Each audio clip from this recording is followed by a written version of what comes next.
Capítulo 27, exercício 28 e 29. Quais são as intensidades e a orientação do campo elétrico na posição indicada pelo ponto nas figuras? Expresse sua resposta A em função dos componentes e B em função em módulo e em ângulo, medida em sentido horário no sentido horário ou anti-horário a partir do semi-eixo positivo de x. Eu botei os dois exercícios porque eles são idênticos, né? Então a gente pode reforçar a forma de fazer essa conta. No primeiro, do lado esquerdo, que é o 28, nós temos 3 cargas e a gente quer calcular o campo elétrico nesse ponto. Bom, as cargas pontuais é relativamente simples esse problema. A gente pega o campo elétrico de cada um e soma vetorialmente. No caso, a gente pode chamar cada carga, no caso, a esquerda abaixo de 1, a de cima de 2 e a da direita de 3. Então nós vamos ter, por exemplo, o campo elétrico gerado pela carga 1 no ponto. A carga é positiva, o campo é repulsivo, está na direção entre a carga e o ponto, dela para o infinito. Então esse aqui seria o campo elétrico da carga 1. A carga 2 o campo elétrico é inclinado. Vamos pegar a 3 primeiro, porque ela é na vertical. Essa é a carga negativa e o campo elétrico está na direção entre a carga e o ponto, só que agora o campo elétrico é atrativo. Isso ele vai do infinito para a carga. E a carga 2, o campo elétrico é inclinado. Isso ele vai da carga para o ponto e o seu campo elétrico, a carga é positiva, ele é repulsivo, a carga é 2, nesse sentido. Bom, o campo elétrico total é a soma dos 3. Vamos primeiro calcular os módulos, certo? Bom, o módulo é, na verdade, a lei de Coulomb, porque são cargas pontuais. Isso a gente vai ter, por exemplo, na carga E1, KQ1 sobre a distância ao quadrado. Isso a distância é 2 centímetros e a carga é 5 nanocoulombs. Então essa conta fica da seguinte forma: 9 vezes 10 a 9, que é o valor de K, vezes a carga, que é 5 vezes 10 a menos 9, dividido pela distância ao quadrado, que é 2 centímetros, 2 vezes 10 a menos 2. E essa conta fica 11,3 vezes 10 a 4 Newton por Coulomb. Esse é o módulo do campo elétrico gerado pela carga 1 nesse ponto. Bom, vamos lá. Vamos à carga 2 agora. Mesma coisa, KQ2 sobre a distância ao quadrado. Só que agora a distância é essa do meio. Isso é a hipotenusa desse triângulo, né? 4 ao quadrado é 16, 2 ao quadrado 4, então essa distância aqui é raiz de 20 centímetros. Ok? Então o nosso campo elétrico da carga 2 fica da seguinte forma: 9 vezes 10 a 9, que é o K, vezes 10 vezes 10 a menos 9, que são 10 nanocoulombs, né, a carga, e dividido pela distância ao quadrado, raiz de 20 vezes 10 a menos 2 metros. Isso é raiz de 20 centímetros ao quadrado. E o resultado dessa conta é 4,5 vezes 10 a 4 Newton por Coulomb, é o módulo do campo elétrico gerado pela carga 2. Mesma coisa com a carga 3. Se eu for aplicar então na carga 3, a conta é parecida. E o resultado, ficar, no caso, a carga é 5 vezes 10 a menos 9, e colocando os valores fica da seguinte forma: o K 9 vezes 10 a 9, a carga 5 vezes 10 a menos 9 e a distância é 4 centímetros, isso é 4 vezes 10 a menos 2 ao quadrado. Detalhe, eu não botei o sinal da carga, porque o sinal da carga na verdade só importa para o sentido do campo elétrico. No momento que eu já identifiquei esse sentido, o sentido do campo elétrico no caso do infinito para ele, por causa da carga negativa, eu não preciso mais usar o fato da carga ser negativa para o nosso problema. Então,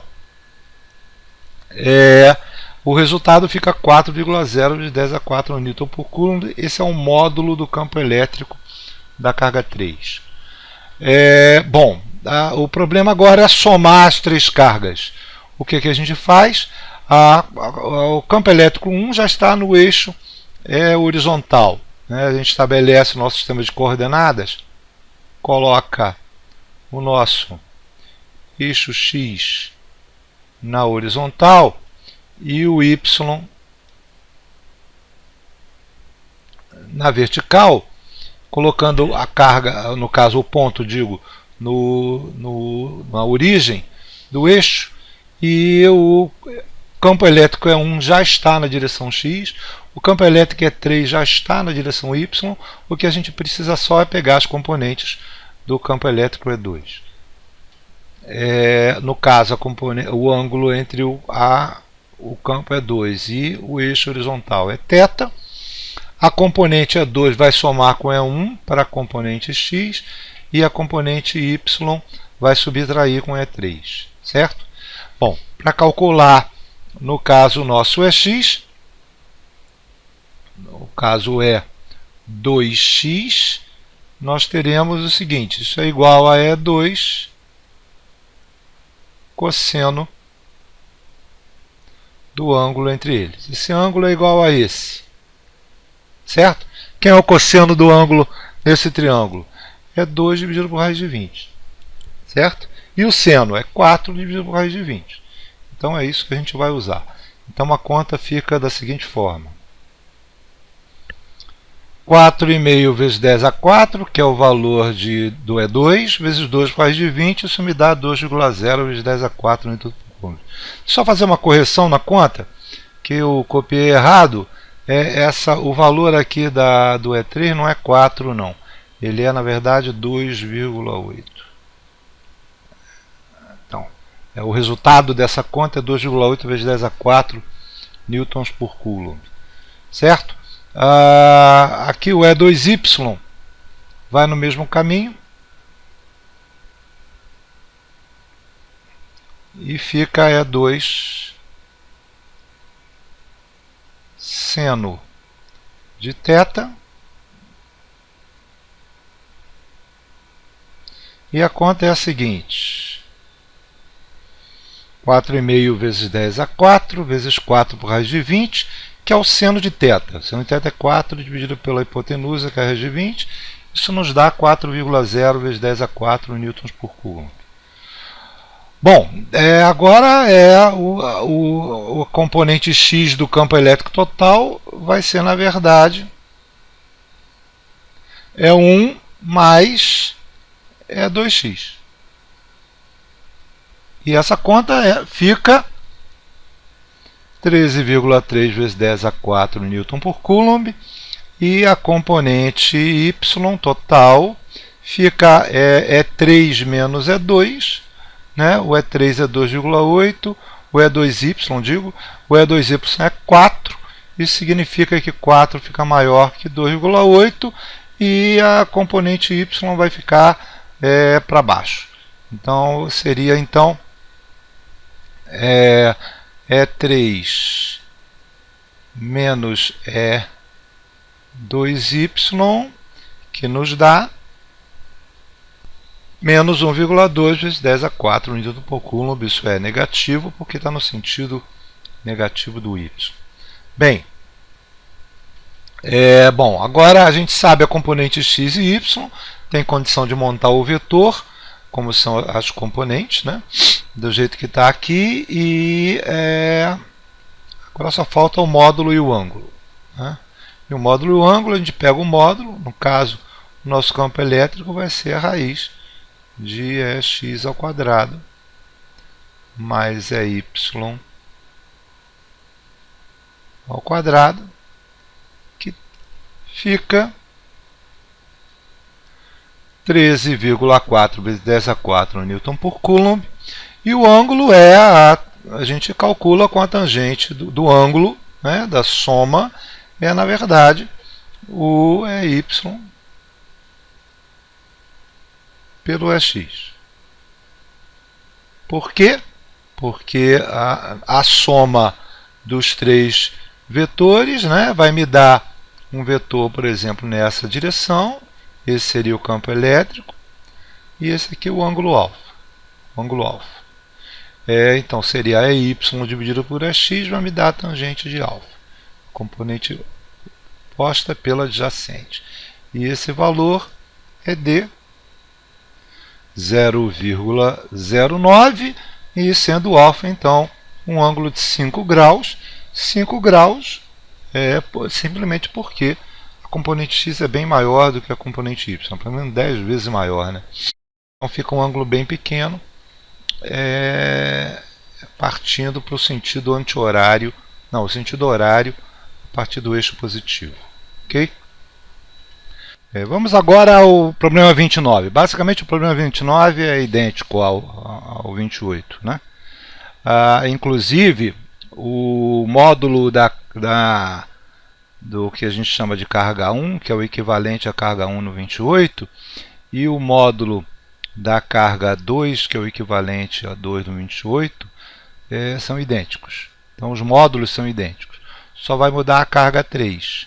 Por quê? Porque ela é o dobro daquela que é a 3 então o campo elétrico é o dobro. Então basicamente o campo elétrico gerado pela carga 1 agora ele não é mais repulsivo, ele é atrativo porque ele é negativo. Então vai vir do infinito para ele. Tá? Então aqui seria o campo elétrico da carga 1. O campo elétrico da carga 2 é inclinado, mas ele é positivo, então ele é repulsivo. Dessa forma. Então o campo elétrico da carga 2 fica assim. E o campo elétrico da carga 3, que é também repulsivo, vai nessa direção. Bem, fica como então? Fica o campo elétrico da carga 1 tem o mesmo módulo do problema 28, né, que é 11,3 vezes 10 a 4 Newton por Coulomb. O do E2 também é a mesma coisa, 4,5 vezes 10 a 4 Newton por Coulomb. E o da 3, a única coisa que muda é que é o dobro da carga, mas a distância é a mesma.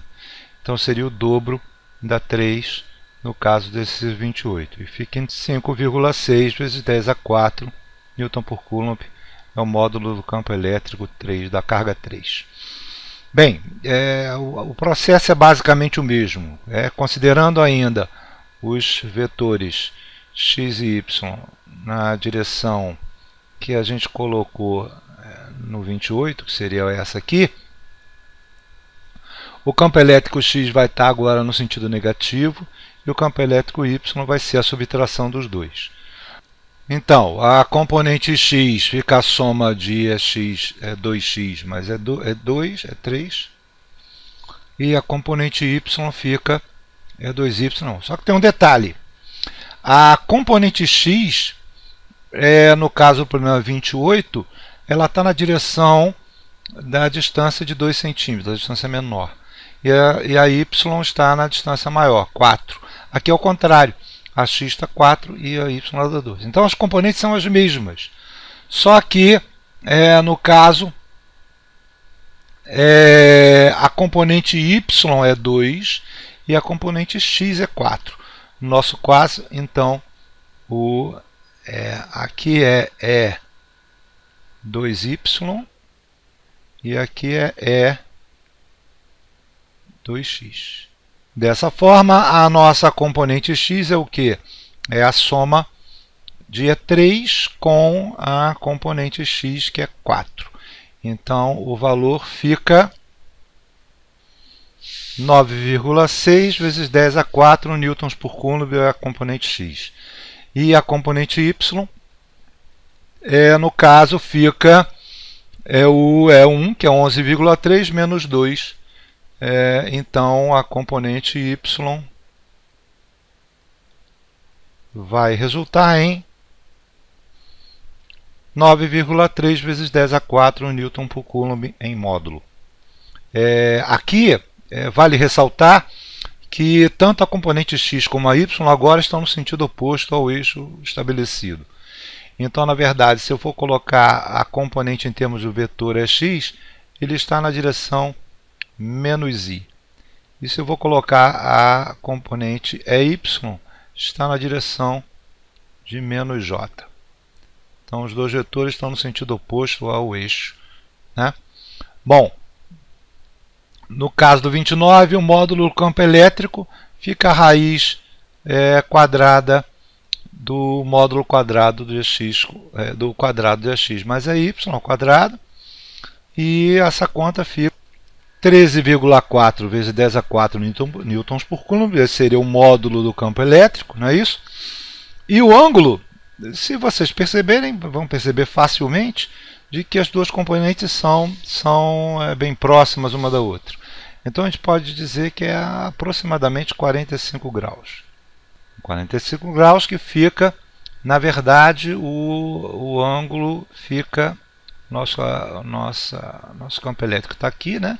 Já que as duas componentes estão no sentido negativo, nosso campo elétrico aqui, esse aqui é o 45 graus, é o nosso alfa. O nosso alfa é o 45 graus que é aqui. Com relação ao eixo positivo, se eu fizer ele no sentido horário, seria 135 graus o ângulo com relação ao eixo positivo. Então, isso satisfazendo o item B. É isso.